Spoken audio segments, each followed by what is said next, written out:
যুগের পর যুগ ধরে চলে আসা ঐতিহ্য আমরা ভুলে গিয়েছি। আমরা ভুলে গিয়েছি আমাদের পূর্বপুরুষদের কথা। একমাত্র আধুনিকতার ছোঁয়া পেয়ে আমরা ভুলে গিয়েছি আমাদের হাজার বছরের ঐতিহ্য। আসসালামু আলাইকুম প্রিয় দর্শক বন্ধু, আশা করি সবাই ভালো আছেন। এতক্ষণে আপনারা বুঝতেই পারছেন এই ভিডিওটা কোন বিষয়ে বলতে চাচ্ছেন। বাঙালির ঐতিহ্য হাজার বছরের পুরনো। এই হাজার বছর ঐতিহ্যের মাঝে বিভিন্ন শাসন করেছে। আজ সেই শাসন আমলের স্থাপনাগুলো ইতিহাসের পাতায় উন্মুক্ত হয়েছে। যেমন উজানি জমিদার, যা বাংলাদেশের গোপালগঞ্জ জেলায় অবস্থিত। পুটিয়া রাজবাড়ি, যা রাজশাহী জেলার পুটিয়া উপজেলায় অবস্থিত। সরকারের তত্ত্বাবধানে এই পুরাতন ঐতিহ্যগুলো সংস্কার করার কারণে এখনো মাথা তুলে দাঁড়িয়ে আছে।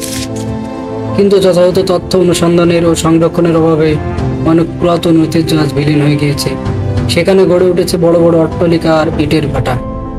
ঠিক তেমনই বিলীন হয়ে যাওয়া এক পুরাতন ঐতিহ্য নলডাঙ্গার রাজবাড়ি, যার আজ কোনো অস্তিত্ব নেই। সেখানে গড়ে উঠেছে ইটের ভাটা, শুধু পড়ে আছে পরিত্যক্ত একটি পুকুর। নলডাঙ্গা রাজবাড়ির প্রতিষ্ঠাতা হলেন রাজা ইন্দ্রনারায়ণ দেবরায় বাহাদুর। তিনি 1656 সালে এই জমিদারি প্রতিষ্ঠা করেন। নলডাঙ্গা রাজবাড়ি, যা বর্তমানে ঝিনাইদহ জেলার অন্তর্গত, ঐতিহাসিক একটি স্থান। রাজা ইন্দ্রনারায়ণ দেবরায় বাহাদুর এই জমিদারির গুরুত্ব করেন এবং পরে তার বংশধরেরা এই জমিদারি পরিচালনা করেন। বিভিন্ন সূত্রে জানা যায়, রাজা ইন্দ্রনারায়ণ দেবরায় বাহাদুর ছাড়াও আরও কিছু ব্যক্তির নাম নলডাঙ্গা রাজবাড়ির ইতিহাসের সাথে জড়িত। যেমন বিষ্ণুদাস হাজরা নামে এক সন্ন্যাসীর কথাও জানা যায়, তিনি পরে জমিদারিতে রূপান্তরিত হওয়া এলাকার উন্নয়নে ভূমিকা রেখেছিলেন।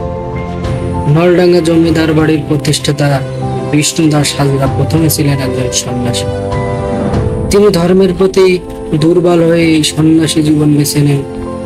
তিনি তার ফরিদপুর জেলার বসতভিটা ছেড়ে বর্তমান ঝিনাইদহ জেলার নলডাঙ্গা নামক এলাকায় এসে এক জঙ্গলে সন্ন্যাসী জীবনের তপস্যা করেন।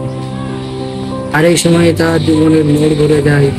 তার তপস্যা করা অবস্থায় উক্ত জঙ্গলের পাশের নদী দিয়ে মুঘল সাম্রাজ্যের সুবেদার মানসিংহ তার সৈন্য সামন্ত নিয়ে রাজধানীতে যাচ্ছিলেন। তখন তারা কিছু খাবার সংগ্রহের জন্য উক্ত জঙ্গলে প্রবেশ করে। তখন সৈন্যরা বিষ্ণুদাস হাজরাকে তপস্যারত অবস্থায় দেখতে পায়। তখন বিষ্ণুদাস তাদের খাবার জোগাড় করতে সাহায্য করে, আর এতে খুশি হয়ে মুঘল সুবেদার তাকে উক্ত জঙ্গলের আশেপাশের মোট 5টি গ্রাম দান করে যান। আর এই থেকেই তার জমিদারির শুরু। প্রথমত উক্ত জমিদারির নাম ছিল হাজরা জমিদারি। পরে নলডাঙ্গা এলাকার নাম অনুসারে উক্ত জমিদারির নামকরণ করা হয়। এরপর একের পর এক বংশ পরম্পরায় এই জমিদার বংশধররা 300 বছর ধরে এই জমিদারি পরিচালনা করেন। তাদের শাসনামলে এখানে প্রায় 8টি মন্দির তৈরি করেছিলেন, যেগুলো এখনো বেশ ভালো অবস্থায় রয়েছে। মন্দিরগুলো হলো কালীমাতা মন্দির, লক্ষ্মী মন্দির, গণেশ মন্দির, দুর্গা মন্দির, তারা মন্দির, বিষ্ণু মন্দির, রাজেশ্বরী মন্দির। আপনারা এখন যেটি দেখতে পাচ্ছেন, এটির নাম গণেশ মন্দির। গণেশ মন্দিরের ঠিক উত্তর পাশেই অবস্থিত লক্ষ্মী মন্দির। ঠিক তার সামনে সিদ্ধেশ্বরী মন্দির। বর্তমানে স্থানীয়রা এখানে নিয়মিত পূজা অর্চনা করে। আপনারা এখন যে ধ্বংসাবশেষটি দেখতে পাচ্ছেন, এটি বিষ্ণু মন্দির।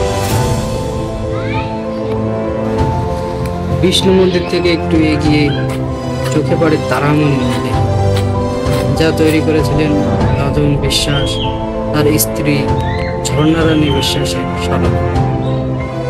সম্প্রতি এই স্থাপনাটি স্থানীয়রা পুনর্নির্মাণ করেছে, যা নির্মাণ করতে প্রায় 20 বছর সময় লেগেছে।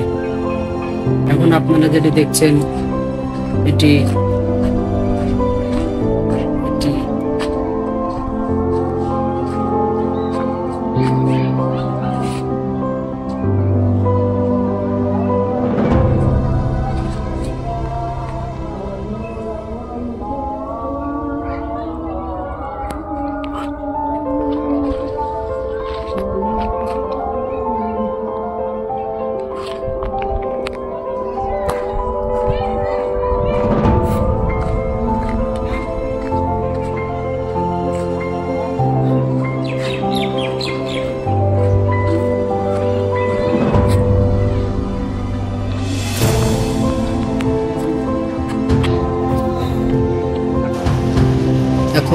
যেটি দেখছেন এটি কালীমাতা মন্দির, যা স্থানীয়রা এটি সংরক্ষণের উদ্দেশ্যে সংস্কারের কাজ শুরু করেছে।